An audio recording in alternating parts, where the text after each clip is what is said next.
क्या पढ़ना है हमें, कुछ तो आप लोगों ने पढ़ लिया होगा। केमिकल काइनेटिक्स केमिस्ट्री की बहुत बड़ी ब्रांच है, पूरा सब्जेक्ट है समझे। और ऐसा सब्जेक्ट है कि ये बहुत ज़्यादा हेल्प करता है मैकेनिज्म ऑफ रिएक्शन के लिए, यानी ऑर्गेनिक केमिस्ट्री के लिए। इससे पहले हमने केमिकल रिएक्शंस में कुछ और भी पढ़ा था। फॉर एग्जाम्पल, अगर हम स्टोइकियोमेट्री को देखें तो स्टोइकियोमेट्री में हमने क्या पढ़ा था कि बैलेंस इक्वेशन की मदद से हमने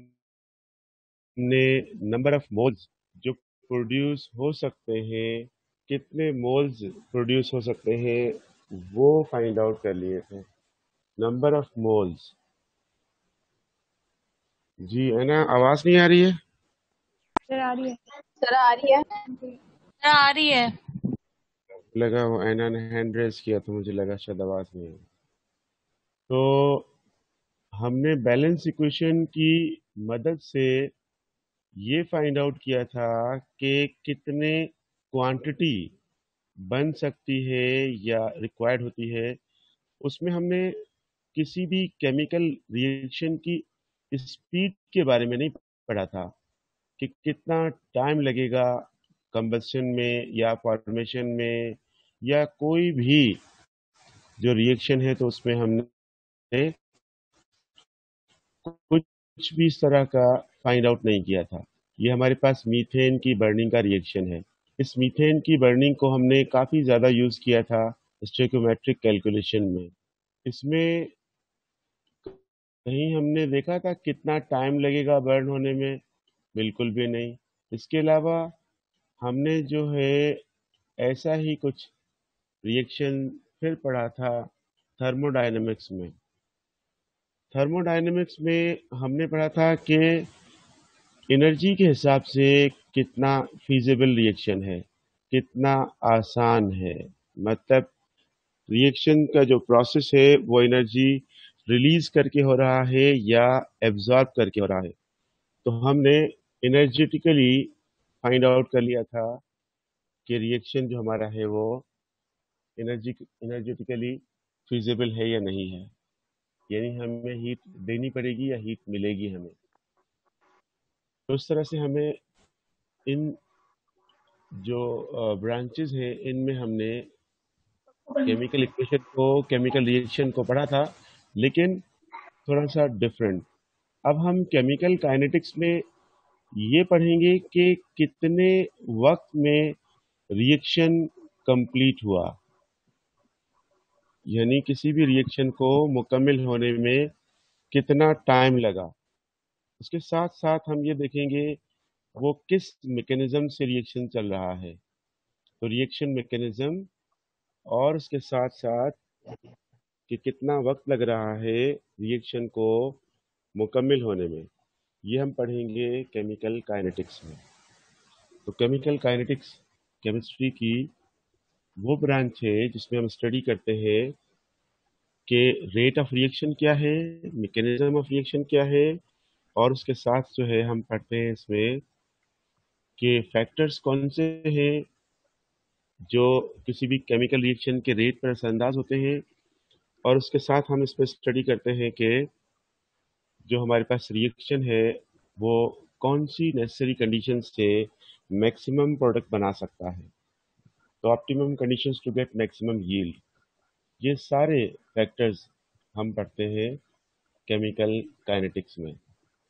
तो केमिकल काइनेटिक्स को अभी हम थोड़ा सा शॉर्टली देख रहे हैं, फिर हम इसको डिटेल में देखेंगे आगे भी आपको इसके दिए हुए पॉइंट्स।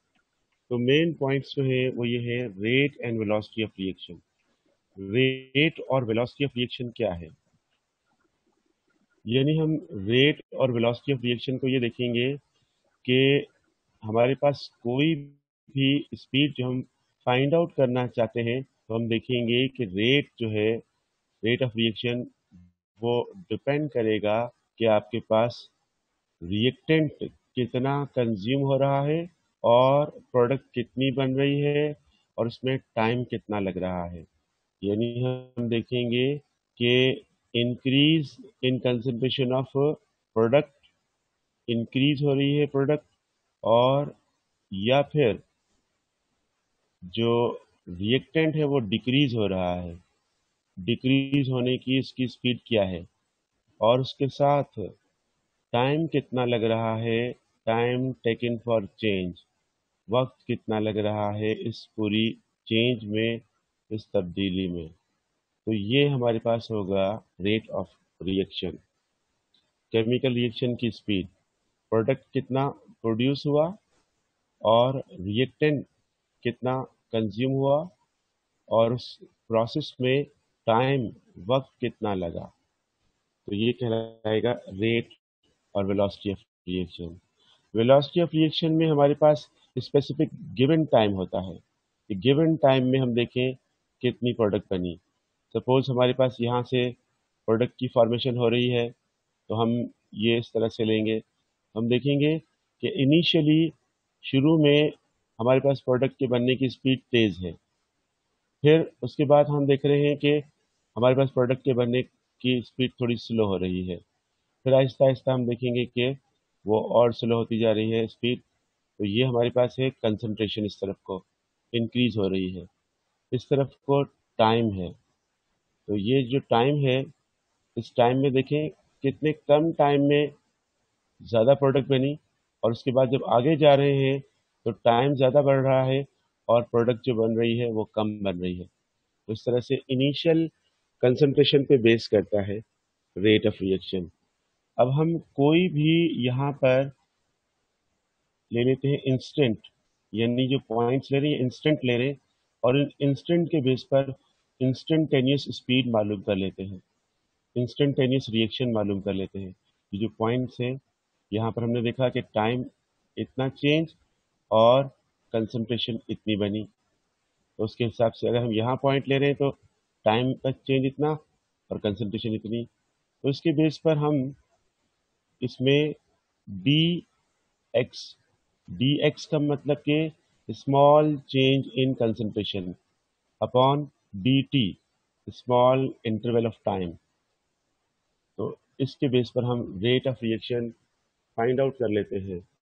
तो रेट ऑफ रिएक्शन को डिटरमाइन करना हो तो उसके लिए हम ये D x upon D T use करते हैं, स्मॉल इंटरवल ऑफ टाइम, और उस स्मॉल इंटरवल ऑफ टाइम में प्रोडक्ट रिएक्टेंट कितना कंज्यूम हुआ, प्रोडक्ट कितनी बनी, उसके बेस पर।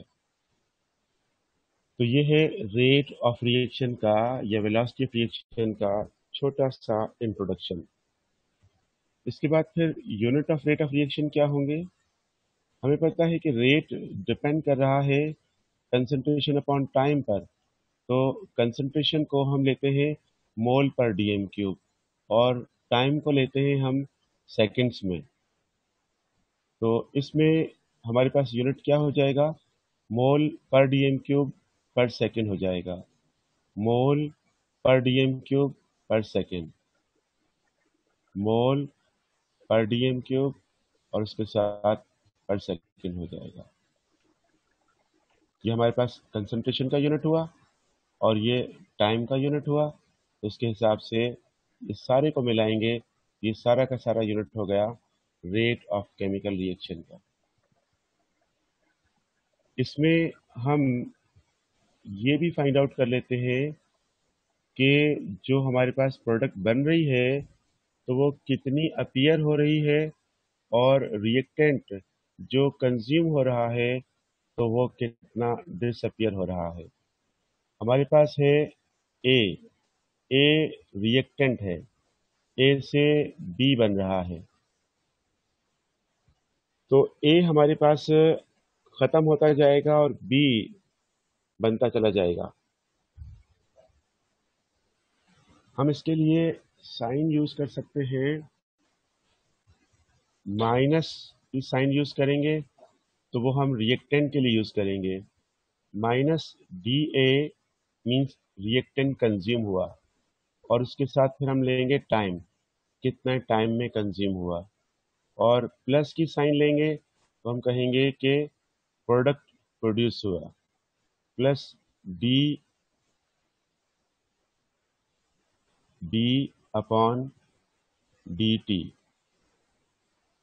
ये हमारे पास प्रोडक्ट के लिए है।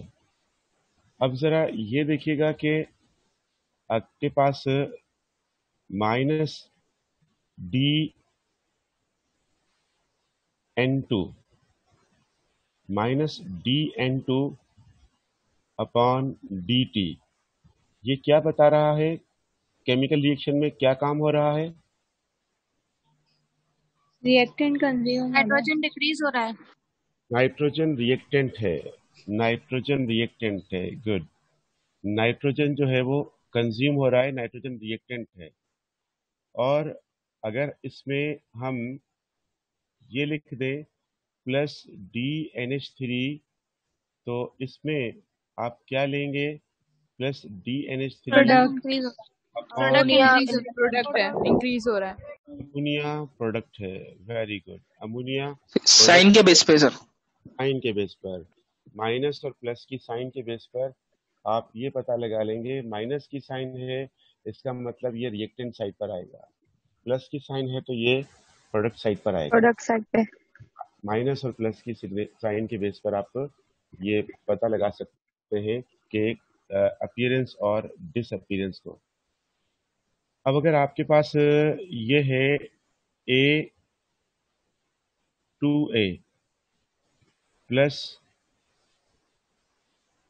बी और इसके साथ आपके पास है 4C, ये एक इक्वेशन दी हुई है और आपसे पूछ रहे हैं कि रेट ऑफ, एक गिवन वैल्यू है, rate of appearance of C is 1.5, 1.5 है rate of appearance of C, then what will be the rate of disappearance of B and A? चलिए थोड़ा मुश्किल हो गया है, 1.5 को हम चेंज करके 1.0 कर देते हैं, शायद अब कुछ इजी हो जाएगा। 1.0 कैलकुलेशन आपके लिए इजी हो जाए इसके लिए ये दी है। इसमें सर ए का 0.5 और बी का 0.25। सही है, सही बताया है, या कोई और चेंज बताएंगे?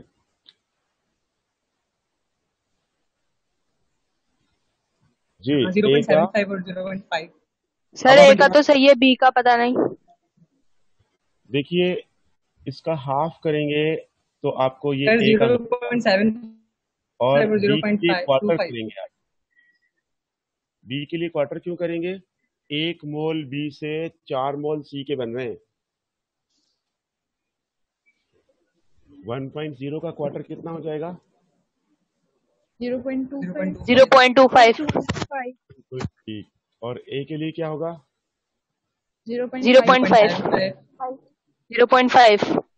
बिल्कुल ठीक। आई होप कि आपके पास बुक खुली हुई होगी, तो बुक में से देखिए पेज नंबर 250, आई थिंक नहीं 230 है बुक, पेज नंबर 230 में देखिए सबसे ऊपर क्या दिया हुआ है, कुछ ऐसा ही क्वेश्चन दिया है। 230 बुक में, यस सर। 230 में ऐसा क्वेश्चन दिया है, कर सकते हैं आप, एग्जाम्पल दिया हुआ है। Yes sir. आई होप कि आपको समझ आ गया होगा और आप कर लेंगे।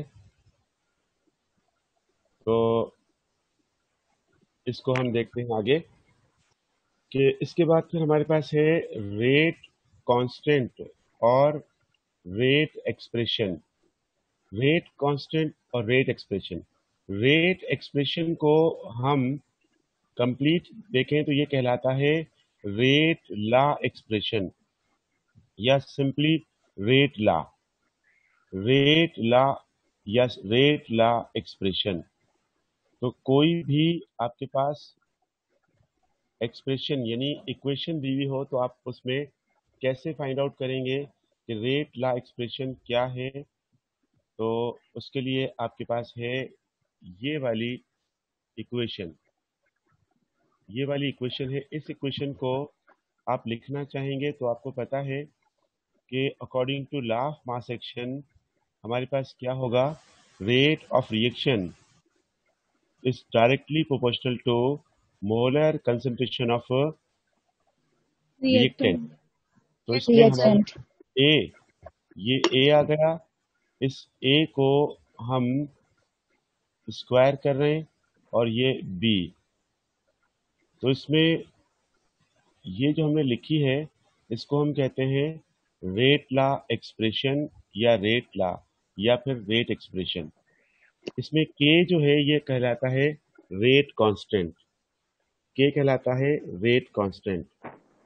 और ये इक्वेशन अगर आपको किसी और के लिए लिखना पड़ी तो आप लिख लेंगे रेट लॉ। सपोज कि अगर आपके पास ये है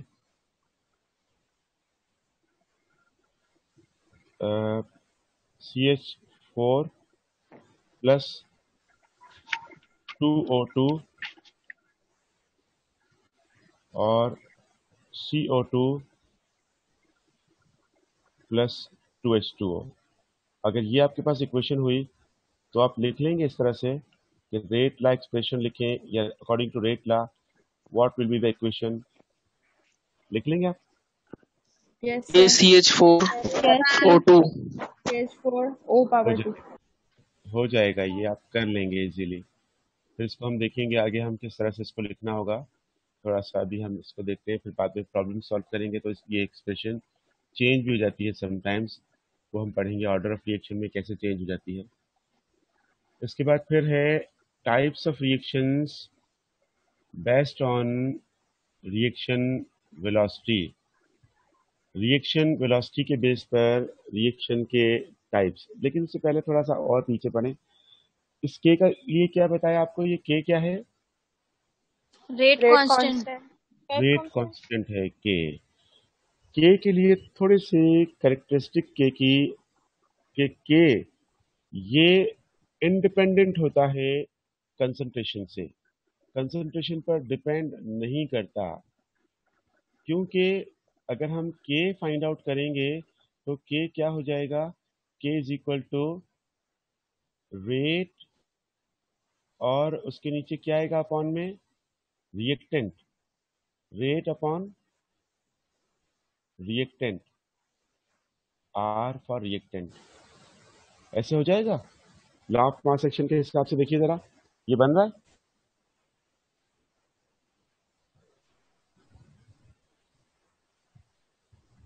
Yes, हेलो sir. जी, Yes, sir. तो जरा लॉ ऑफ मास एक्शन की स्टेटमेंट बताइएगा, थोड़ी सी शुरू वाली थोड़ी सी बता दें। लॉ ऑफ मास एक्शन क्या कहता है? directly proportional to active mass or molar concentration of reactants. बिल्कुल ठीक, कि रेट ऑफ रिएक्शन जो है वो डायरेक्टली प्रोपोर्शनल है मोलर कंसंट्रेशन और एक्टिव मास ऑफ रिएक्टेंट, उसके डायरेक्टली प्रोपोर्शनल है। तो जितनी आप रिएक्टेंट बढ़ाएंगे उतना रेट बढ़ेगा, ऐसा है। Yes, sir. तो इसका मतलब ये हुआ कि के की वैल्यू वही कांस्टेंट मिलेगी आपको, कि अगर आप कंसंट्रेशन बढ़ाएंगे रिएक्टेंट की तो रेट भी बढ़ेगा। जब दोनों एक साथ इंक्रीज और एक साथ डिक्रीज होंगे तो के विल रिमेन सेम। तो के डिपेंड करता है टेम्परेचर पर, टेम्परेचर चेंज होगा तो के की वैल्यू भी चेंज होगी, टेम्परेचर चेंज नहीं होगा तो फिर के की वैल्यू भी चेंज नहीं होगी। तो टेम्परेचर डिपेंडेंट है के की वैल्यू, ठीक है, ये याद Yes, रखिएगा। sir. Yes, sir. अब हम देखते हैं types of reactions based on reaction velocity. Reaction velocity के बेस पर हम रिएक्शन के टाइप्स को देखें तो कुछ रिएक्शन होते हैं स्लो, कुछ होते हैं फास्ट। स्लो तो इतने स्लो कि कंप्लीट होने में उनको डिकेड्स लग जाते हैं, मतलब 10 इयर्स लग जाते हैं एक रिएक्शन मुकम्मल होने में। फास्ट तो इतने फास्ट के माइक्रो सेकेंड में कंप्लीट हो जाएं। तो इसका मतलब हमें rate of reaction find out करना है, तो ये स्लो रिएक्शन और ये फास्ट रिएक्शन हमारे काम के नहीं है, हमारे काम के हैं मॉडरेट रिएक्शंस, ऐसे रिएक्शंस जो नॉर्मल स्पीड से चले, मॉडरेट रिएक्शंस। तो मॉडरेट रिएक्शंस वो रिएक्शन जिनकी स्पीड ऐसी हो जिनको हम मेजरमेंट कर सकें। स्लो रिएक्शन के एग्जाम्पल बताइए, वेरी स्लो रिएक्शंस के एग्जाम्पल जो डिकेड्स और सेंचुरीज में कंप्लीट होते हैं। Carbon formation, coal formation, rusting of iron, rusting of iron और उसके अलावा फॉर्मेशन ऑफ डायमंड। तो ये बहुत ज्यादा स्लो रिएक्शन है। अब फास्ट रिएक्शन बताइए। स्पीड को हो जाना। बिल्कुल सही। और कंबस्शन ऑफ गैसोलीन, पेट्रोल के ऊपर बर्न करेंगे तो वो भी वेरी फास्ट हो जाएगा, वेरी फास्ट। पेट्रोल के ऊपर अगर आप जरा सा बर्न करें पेट्रोल को तो वेरी फास्ट, कितनी फास्ट बर्निंग होगी। तो ये भी फास्ट रिएक्शन है। स्लो रिएक्शन इतना slow, fast reaction very fast, और आयोनिक रिएक्शन भी वेरी फास्ट रिएक्शन कहलाते हैं। फोटोसिंथेसिस किस में आएगा, वेरी फास्ट, वेरी स्लो या moderate? Sir moderate. Moderate. Moderate. Cooking, food, खाना बनता है वो मॉडरेट। मॉडरेट। ये मॉडरेट रिएक्शन से जिनकी स्पीड हम डिटरमाइन कर सकते हैं, फाइंड आउट कर सकते हैं, ये मॉडरेट रिएक्शंस होंगे। तो ये हमारे पास तीन टाइप्स हो गई, स्लो, फास्ट और मॉडरेट रिएक्शंस। ये कुछ रिएक्टेंट स्लो रिएक्ट करते हैं, कुछ फास्ट करते हैं, और कुछ जो है वो उनकी स्पीड नॉर्मल होती है। ये डिफरेंट एनर्जीज इन्वॉल्व होती हैं इसमें। डिफरेंट एनर्जीज की इन्वॉल्वमेंट की वजह से ये स्लो, फास्ट और मॉडरेट करते हैं। एक तो रिएक्टेंट मॉलिक्यूल्स की अपनी एनर्जी जो होती है उसको हम कहते हैं average internal energy. Reactant molecule के पास जो एनर्जी है वो। दूसरी, उनको प्रोडक्ट बनाने के लिए जो एनर्जी चाहिए, दूसरी जो उनको प्रोडक्ट बनाने के लिए एनर्जी चाहिए, उस एनर्जी को हम क्या कहते हैं, एनर्जी। Threshold threshold, energy. और अगर रिएक्टेंट मॉलिक्यूल्स की अपनी एनर्जी इतनी नहीं है तो वो फिर एनर्जी गेन करेंगे। गेन करने के बाद फिर वो जो है थ्रेशोल्ड के बराबर होंगे, और फिर वो जो उन्होंने एक्स्ट्रा एनर्जी गेन की है उस एक्स्ट्रा एनर्जी को हम कहेंगे एक्टिवेशन एनर्जी। जैसे ये हमारे पास रिएक्टेंट मॉलिक्यूल है, और ये जो है इसको प्रोडक्ट बनानी है, और प्रोडक्ट बनाने के लिए इसको जो एनर्जी चाहिए वो इसके पास इतनी नहीं है। तो अब ये क्या करेगा, ये एक्स्ट्रा एनर्जी गेन करेगा, फिर ये प्रोडक्ट तक पहुंच सकेगा। इसका मतलब कि ये जो एनर्जी थी ये इसने कहीं और से ली, और ये कहलाएगी एनर्जी, एनर्जी ऑफ एक्टिवेशन या एक्टिवेशन एनर्जी। ये कहलाएगी एक्टिवेशन एनर्जी। और जो यहाँ से यहाँ तक जो हम कहेंगे ये थ्रेशोल्ड एनर्जी है, टोटल एनर्जी ई थ्रेशोल्ड है। और उसके अलावा जो रिएक्टेंट मॉलिक्यूल की अपनी एनर्जी है उसको हम कह रहे हैं कि ये इसकी जो अपनी एनर्जी है ये एवरेज इंटरनल एनर्जी है, एवरेज इंटरनल एनर्जी हो जाएगी एवरेज इंटरनल एनर्जी। इसको हम ए वी का। एक्टिवेशन एनर्जी बताइएगा कि तो अब बताते हैं जी आपको। देखिए, एक्टिवेशन एनर्जी कौन सी एनर्जी है, वो एनर्जी जो रिएक्टेंट मॉलिक्यूल को उस वक्त चाहिए होती है जब उसके पास इतनी इंटरनल एनर्जी नहीं होती कि वो प्रोडक्ट बना सके। क्योंकि उसको जो प्रोडक्ट बनाने के लिए टोटल एनर्जी चाहिए वो है थ्रेशोल्ड। थ्रेशोल्ड और एवरेज इंटरनल दोनों को देखते हैं, ये ई एवरेज है। अब इसके अपने पास एनर्जी कम थी तो क्या किया इसने, इसने कुछ एनर्जी एब्जॉर्ब की, और वो जो इसने एनर्जी एब्जॉर्ब की वो है इसकी एक्टिवेशन एनर्जी। ये एनर्जी इसने हासिल की। एक्टिवेशन और एवरेज इंटरनल दोनों मिलकर किसके बराबर हो गए, threshold के, थ्रेशोल्ड के बराबर हो गए। थ्रेशोल्ड के बराबर हो गए तो इस तरह से ये थ्रेशोल्ड के बराबर हुए और प्रोडक्ट बन गई। अब जरा फार्मूला बताइएगा मुझे, अगर हम एक्टिवेशन एनर्जी डिटरमाइन करना चाहते हैं with the help of given threshold, and ये हम मालूम करना चाहते हैं एक्टिवेशन एनर्जी। और अब हम फार्मूला क्या रखेंगे यहाँ पर, जो ऊपर वाला फार्मूला है उसको रीअरेंज करके बताइएगा। Threshold minus average Threshold internal energy. minus the average. Very good. Threshold energy minus average internal energy. Threshold आ गया और इसमें हम माइनस कर देंगे एवरेज इंटरनल एनर्जी, ये माइनस हो जाएगा। उसके बेस पर आप इस क्वेश्चन को सॉल्व कर सकेंगे। और इससे रिलेटेड जो क्वेश्चन है आपके पास वो कौन से पेज नंबर पर दिया हुआ है? 233 पेज पर। पेज नंबर 233 देखिएगा जरा, इसमें ऊपर दिया हुआ है एग्जाम्पल नंबर Yes, 5। sir. दिया हुआ है. यस ये सर। लम्स में आ चुका है, ये लम्स में एज इट इज आ चुका है। तो अगर वो वैल्यू चेंज करके देना चाहें तो दे सकते हैं ना आपको। Yes sir. ये देख लीजिएगा, ये बिल्कुल सेम ऐसे ही आ चुका है लम्स में। तो ये हुआ हमारे पास एवरेज इंटरनल, थ्रेशोल्ड और एक्टिवेशन एनर्जी। अब हम देखते हैं आगे, इसके बाद हमारा टॉपिक क्या है? रेट ऑफ रिएक्शन को डिटरमाइन कैसे कर सकते हैं with the help of given values. Rate constant को डिटरमाइन करना हो या रेट ऑफ रिएक्शन को डिटरमाइन करना हो, तो जो इक्वेशन आपको दी हुई होगी उस इक्वेशन के बेस पर आप कर लेंगे इसको।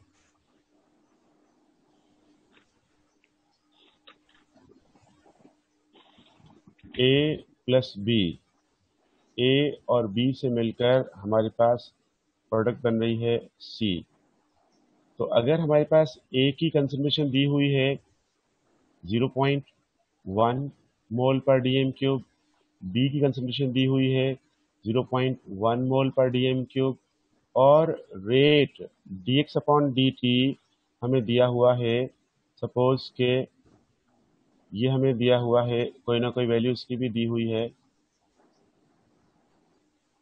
तो ये दी हुई है 2.5 इंटू 10 पावर -6 कर देते हैं मोल पर डीएम क्यूब। तो अगर आपको के मालूम करना होगा तो के कैसे मालूम करेंगे? रेट कांस्टेंट के कैलकुलेट करने के लिए कहा जा रहा है, कर सकते हैं। अभी ऊपर लिखा Sir, था rate formula upon reactant, sir. कि रेट की वैल्यू ऊपर आ जाएगी, रिएक्टेंट की वैल्यू नीचे आ जाएगी, के फाइंड आउट कर लेंगे। अगर ये वाली जो गिवन वैल्यू है ये रेट की नहीं होती, के की होती, तो आप कैसे करते? सर मल्टीप्लाई करते हैं। मल्टीप्लाई Multiply कर। कर देते Sir, rearrange कर देते हैं Multiply. फॉर्मूले को. बिल्कुल सही, फार्मूला पता है ना आपको, तो आप कर सकते हैं। Yes sir. तो आप जरा पेज बैक चले जाएं, 230 पेज पर चले जाएं। 230 पेज पर एग्जाम्पल नंबर 4 ऐसा ही एग्जाम्पल है। एग्जाम्पल नंबर 4 पेज नंबर 235 पर यस सर। बिल्कुल ऐसा ही Yes, sir. एग्जाम्पल वो आप कर लेंगे उसके बेस पर इजीली। तो ये एक रिएक्शन फाइंड आउट करने का। उसके बाद हमारा है सबसे important topic, factors affecting on rate of reaction. Factors affecting on rate of reaction. Rate of reaction पर कौन से फैक्टर्स असरअंदाज हो सकते हैं? उनमें first one, concentration of reaction, reaction की कंसंट्रेशन। तो लॉ ऑफ मास एक्शन के अकॉर्डिंग रेट ऑफ रिएक्शन जो है वो डायरेक्टली प्रोपोर्शनल है किसके? Rate of reactant reactant. Concentration of reactant के। तो जितना रेट ऑफ रिएक्शन बढ़ेगा वो डिपेंड करेगा रिएक्टेंट की कंसंट्रेशन पर। तो ये है लॉ ऑफ मास एक्शन के अकॉर्डिंग। तो लॉ ऑफ मास एक्शन कहता है रेट ऑफ रिएक्शन डिपेंड कर रहा है रिएक्टेंट की मोलर कंसंट्रेशन पर। नंबर ऑफ मोल्स जितना आप ऐड करेंगे उतना रेट ऑफ रिएक्शन बढ़ेगा। तो ये है रेट। रिजिक्स का बड़ी वेयर सॉफ्टवेयर रिजिक्स रिजिक्स सॉफ्टवेयर पे मत करो, तुम्हारा मुंह में थप्पड़ पड़ जाएगा वरना। एंड हाँ आई थिंक किन की आवाज है ये?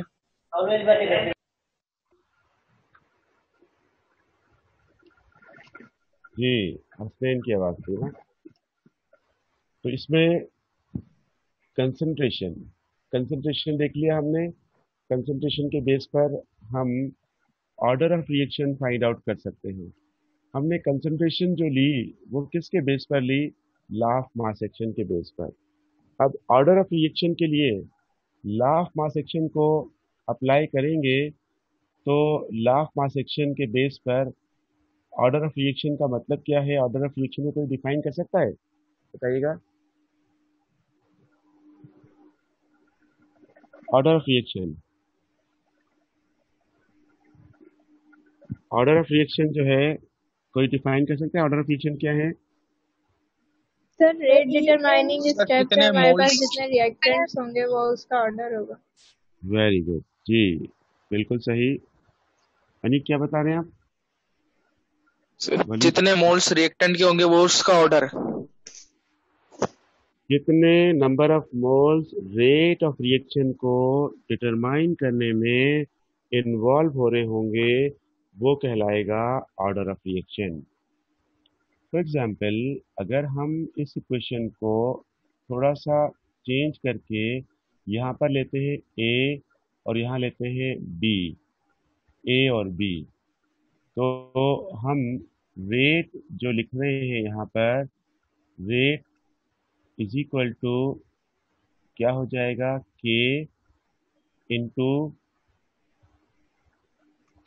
इंटू ए पर क्या हो जाएगा? ए, और बी पर बी। बी। इसमें जो एक्सपोनेंट लिए हमने ए और बी, इनका जो समेशन करेंगे ए प्लस बी, तो ये कहलाएगा ऑर्डर ऑफ रिएक्शन। ये कहलाएगा ऑर्डर ऑफ रिएक्शन। मतलब कि रेट ऑफ रिएक्शन को डिटरमाइन करने में जितने रिएक्टेंट पार्टिसिपेट कर रहे हैं उनके बेस पर हम order of reaction find out करते हैं। Order of reaction first order हो सकता है, सेकंड ऑर्डर हो सकता है, थर्ड ऑर्डर हो सकता है और जीरो ऑर्डर भी हो सकता है। First order, second order, third order और जीरो ऑर्डर। तो इसमें देखते हैं हम कि हमारे पास जीरो ऑर्डर कब होगा। जीरो ऑर्डर रिएक्शन वो रिएक्शन होगा जो लॉ ऑफ मास एक्शन को बिल्कुल भी ओबे नहीं करेगा। बिल्कुल भी ओबे नहीं करेगा मतलब कि जीरो ऑर्डर का मतलब ये है कि rate is independent upon concentration of reactant. Rate of reaction totally independent है किसके? रिएक्टेंट की कंसंट्रेशन के। रिएक्टेंट की कंसंट्रेशन पर बिल्कुल भी डिपेंड नहीं करेगा रेट ऑफ रिएक्शन। वो कैसे? इसलिए कि जो रिएक्टेंट आप ले रहे हैं उस रिएक्टेंट की कंसंट्रेशन की वजह से स्पीड नहीं हो रही है, वो हो रही है दूसरे फैक्टर्स की वजह से। तो हम इसके ऊपर लेंगे जीरो। जीरो मतलब रिएक्टेंट की वैल्यू जो है वो 1 हो जाएगी और जो के की वैल्यू होगी वही वैल्यू फिर रेट की वैल्यू हो जाएगी। ये एग्जाम्पल लेंगे हम फोटोकेमिकल रिएक्शंस। फोटोकेमिकल रिएक्शंस का मतलब क्या है? वो रिएक्शंस जो फोटॉन्स पर डिपेंड करें, मतलब कि light dependent reactions. Light dependent reaction का कोई example? Photosynthesis. Dark photosynthesis. Cycle. Dark cycle. बिल्कुल सही। तो ये जो है फोटोसिंथेसिस ऐसा रिएक्शन है जो डिपेंड कर रहा है किस पर? जो लाइट डिपेंड पर। कर लाइट पर। लाइट पर सर। रिएक्टेंट की कंसंट्रेशन पर डिपेंड नहीं कर रहा। तो इस तरह से ये हो जाएगा जीरो ऑर्डर रिएक्शन। यहाँ से हम कंटिन्यू करेंगे इंशाल्लाह, फिर कल करेंगे आगे। और कल इंशाल्लाह हम 2 बजे शुरू कर लेंगे क्लास को। आज क्लास थोड़ी लेट हो गई और अभी मेरी आगे भी क्लासेस लेट हो गई हैं और आगे जाने की भी थोड़ी हिम्मत नहीं है। अभी तबीयत थोड़ी थकन है, अभी भी ऐसी है कि मेरी क्लासेस शायद सेंटर में ना हो सके। तो देखते हैं, कोशिश करेंगे पहुंच जाए, लेकिन मुश्किल है। तो आज के लिए इतना सही है, हम इसको कंटिन्यू करेंगे कल।